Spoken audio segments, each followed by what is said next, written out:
ओम श्री गणेशाय नमः। हर हर महादेव। देवताओं का भगवान शिव से पार्वती के साथ विवाह करने का अनुरोध, भगवान का विवाह के दोष बताकर अस्वीकार करना तथा उनके पुनः प्रार्थना करने पर स्वीकार कर लेना। ब्रह्मा जी कहते हैं, नारद देवताओं ने वहां पहुंचकर भगवान रुद्र को प्रणाम करके उनकी स्तुति की।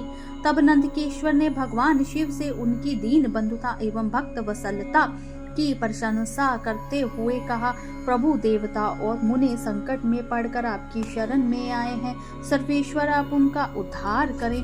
दयालु नंदी के इस प्रकार सूचित करने पर भगवान शंभु धीरे धीरे आंखें खोलकर ध्यान से उपरक्त हुए। समाधि से विरक्त हो परम ज्ञानी परमात्मा एवं ईश्वर शंभु ने समस्त देवताओं से इस प्रकार कहा। शंभु बोले, श्री विष्णु और ब्रह्मा आदि देवेश्वरों, तुम सब लोग मेरे समीप कैसे आए? तुम अपने आने का जो भी कारण है वह शीघ्र बताओ। भगवान शिव का यह वचन सुनकर सब देवता प्रसन्न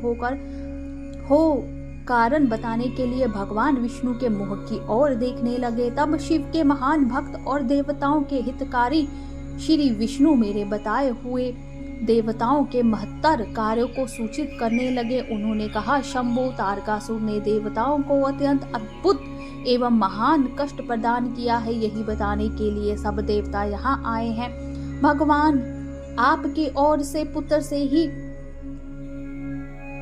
तारक दैत्य मारा जा सकेगा और किसी प्रकार से नहीं। मेरा ये कथन स्वतः सत्य है।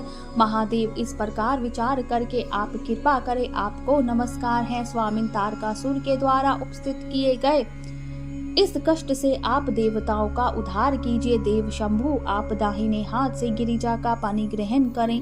गिरिराज हिमावन के द्वारा दी हुई महानुभावना पार्वती को पानी ग्रहण कर द्वारा ही अनुग्रहित कीजिए। श्री विष्णु का यह वचन सुनकर योग परायण भगवान शिव ने उन सबको उत्तम गति का दर्शन कराते हुए इस प्रकार कहा, देवताओं, जो ही मैंने स्वर्गा सुंदरी गिरिजा देवी को स्वीकार किया तो ही समस्त सर्वेश्वर तथा ऋषि मुनि साकाम हो जाएंगे।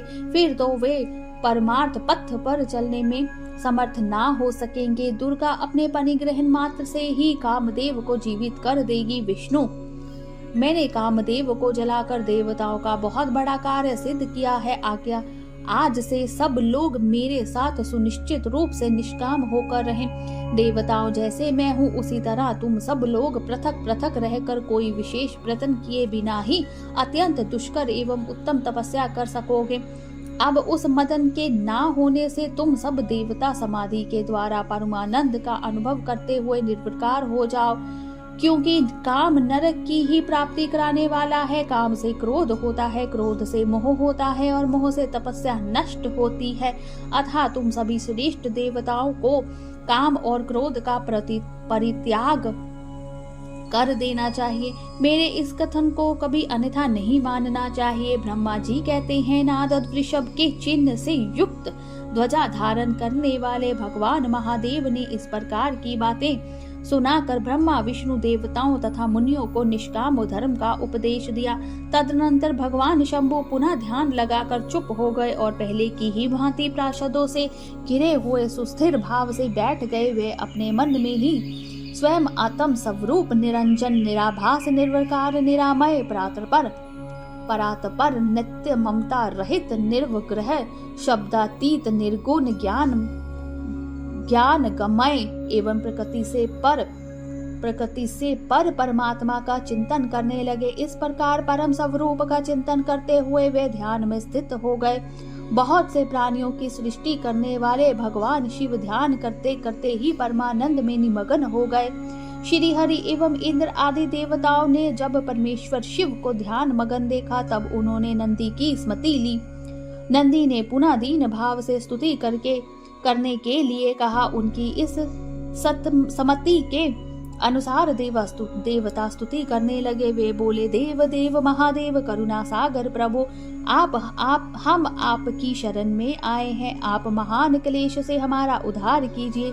ब्रह्मा जी कहते हैं, नारद, इस प्रकार बहुत दीनता पूर्ण से देवताओं ने भगवान शंकर की स्तुति की। इसके बाद वे सब देवता प्रेम से व्याकुल चित्त उच्च स्वर से फूट फूट कर रोने लगे। मेरे साथ भगवान श्री हरि उत्तम भक्ति भाव से युक्त हो मन ही मन भगवान शंभु का स्मरण करते हुए अत्यंत दीनता पूर्ण वाणी द्वारा उनसे अपना अभिप्राय निवेदन करने लगे। देवताओं के मेरे तथा श्री हरि के इस प्रकार बहुत स्तुति करने पर भगवान महेश्वर अपनी भक्त वत्सलता के कारण ध्यान से विरत हो गए।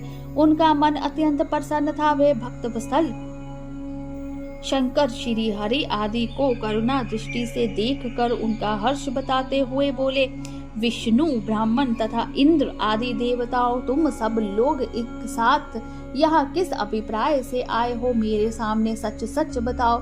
श्री हरि ने कहा, महेश्वर आप सर्वज्ञ हैं, आप सबके अंतर्यामी ईश्वर हैं। क्या आप हमारे मन की बात नहीं जानते? अवश्य जानते हैं, तथापि आपकी आज्ञा से मैं स्वयं भी कहता हूँ।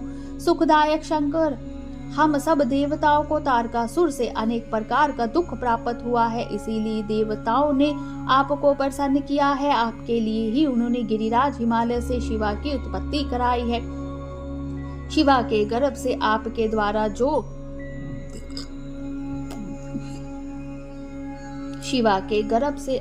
द्वारा जो पुत्र उत्पन्न होगा उसी से तारकासुर की मृत्यु होगी, दूसरे किसी उपाय से नहीं। ब्रह्मा जी ने उस दैत्य को यही वर दिया है, इस कारण दूसरे से उसकी मृत्यु नहीं हो पा रही है। अतएव वह निडर होकर सारे संसार को कष्ट दे रहा है। इधर नारद जी की आज्ञा से पार्वती कठोर तपस्या कर रही है। उनके तेज से समस्त चराचर प्राणियों सहित त्रिलोकी आश्रित हो गई है, इसीलिए परमेश्वर आप शिवा को वर देने के लिए जाइए। स्वामिन, देवताओं का दुख मिटाइए और हमें सुख दीजिए। शंकर, मेरे तथा देवताओं के हृदय में आपके विवाह का उत्सव देखने के लिए भारी उत्साह है, अतः आप यथोचित रति से विवाह कीजिए। प्रातःपर परमेश्वर, आपने रति को जो वर दिया था उसकी पूर्ति का अवसर आ गया है, अथवा अपनी प्रतिज्ञा को शीघ्र सफल कीजिए। ब्रह्मा जी कहते हैं, नारद ऐसा कह उन्हें प्रणाम करके श्री विष्णु आदि देवताओं और महर्षियों ने नाना प्रकार के स्तोत्रों द्वारा पुनः उनकी स्तुति की। फिर वे सब के सब उनके सामने खड़े हो गए। भक्तों के अधीन रहने वाले भगवान शंकर भी, जो वेद मर्यादा के रक्षक हैं, देवताओं की बात सुन हंसकर बोले, हे हरे, हे विधे और हे देवताओं, तुम सब लोग आदर पूर्वक सुनो। मैं यथाचित विशेषज्ञ विवेक पूर्ण बात कह रहा हूँ। विवाह करना मनुष्य के लिए उचित कार्य नहीं है, क्योंकि विवाह दृढ़ता पूर्वक बांध रखने वाली एक बहुत बड़ी बेड़ी है। जगत में बहुत से कुसंग हैं, परंतु स्त्री का संग उनसे सबसे बढ़कर है। मनुष्य सारे बंधनों से छुटकारा पा सकता है, परंतु स्त्री पर संग रूपी बंधन से वह मुक्त नहीं हो पाता। लोह और काठ की बनी हुई बेड़ियों में दृढ़ता पूर्वक बंधा हुआ पुरुष भी एक दिन उस कैद से छुटकारा पा जाता है, परंतु स्त्री पुत्र आदि के बंधन से बंधा हुआ मनुष्य कभी छूट नहीं पाता। महान बंधन में डालने वाले विषय सदा बढ़ते रहते हैं। जिसका मन विषयों के वशीभूत हो गया है, उसके लिए मोक्ष स्वप्न में भी दुर्लभ है। विधान पुरुष यदि सुख चाहता है तो वह विषयों को विधि पूर्वक त्याग दे। विषयों को विष के समान बताया गया है, जिनके द्वारा मनुष्य मारा जाता है। विषय के साथ वार्ता करने मात्र से मनुष्य क्षण भर में पतित हो जाता है। आश्चर्यों ने विषय को मिश्री मिलाई हुई वारुणी मदिरा कहा है। यद्यपि मैं इस बात को जानता हूँ और यद्यपि विषयों के इन सारे दोषों का मुझे विशेष ज्ञान है, तथापि मैं तुम्हारी प्रार्थना को सफल करूँगा, क्योंकि मैं भक्तों के अधीन रहता हूँ और भक्त वत्सलता वश उचित अनुचित सारे कार्य करता हूँ। इसीलिए तीनों लोक में अयोथोचित कर्ता के रूप में मेरी प्रसिद्धि है। भक्तों के लिए मैंने अनेक बार बहुत से प्रयत्न करके कष्ट सहन किए हैं। गृहपति होकर विश्व नर विश्वानर मुनि का दुख दूर किया है। हरे विधे अब अधिक कहने की क्या आवश्यकता, मेरी तो प्रतिज्ञा है उसे तुम सब लोग अच्छी तरह जानते हो। मैं यह सत्य कहता हूँ, जब जब भक्तों पर कहीं विपदा आती है तब तब मैं तत्काल उनके सारे कष्ट हर लेता हूँ। तारकासुर से तुम सब लोगों को जो दुख प्राप्त हुआ है उसे मैं जानता हूँ और उसका हरण करूँगा। यह भी सत्य सत्य बता रहा हूँ। यद्यपि मेरे मन में विवाह करने की कोई रुचि नहीं है, तथापि मैं पुत्र उत्पादन के लिए गिरिजा के साथ विवाह करूंगा। तुम सब देवता अब निर्भय होकर अपने अपने घर को जाओ, मैं तुम्हारा कार्य सिद्ध करूंगा। इस विषय में अब कोई विचार नहीं करना चाहिए। ब्रह्मा जी कहते हैं, नारद ऐसा कहकर भगवान शंकर मौन हो समाधि में स्थित हो गए और विष्णु आदि सभी देवता अपने अपने धाम को चले गए। बोलिए शंकर भगवान की जय, उमापति महादेव की जय। हर हर महादेव।